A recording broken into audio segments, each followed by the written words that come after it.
Türkmenistanda bir partlayış nəticəsində yaranan və illər boyu odu sönməyən Darvaza krateri bağlanır.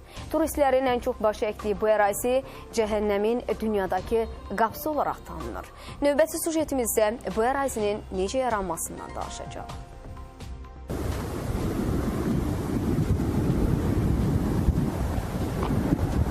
Türkmenistanın Darvaza bölgəsi yaxınlığında cəhənnəmin qapısı olaraq tanınan çuxur bağlanır. Ölkə prezidenti Qurbanqulu Berdiməhəmmədov kraterdə yanğının söndürülməsi üçün göstəriş verib.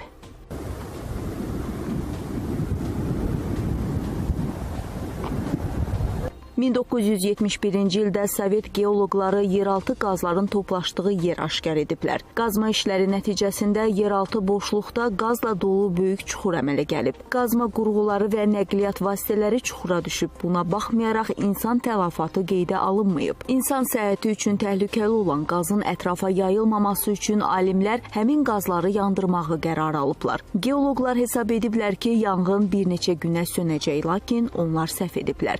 Sönməyib. 51 ildir kraterdən çıxan qazlar gecə-gündüz fasiləsiz olaraq yanmağa davam edir.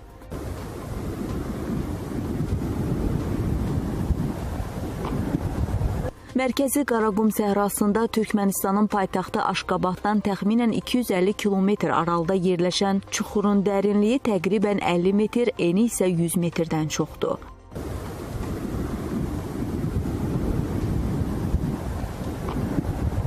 Ərazinin şöhrəti xaricə yayıldıqdan sonra dünyada tanınıb. Bölgəyə çox sayda turist cəlb edilib. Turistlərin diqqətini cəlb edən bu çuxur haqqında film çəkilib və Amerika televiziyalarında yayımlanıb. Bundan sonra həmin çuxur Cəhənnəm qapısı adlandırılır və turistlərin ən çox baş çəkdiyi ərazilərdəndir.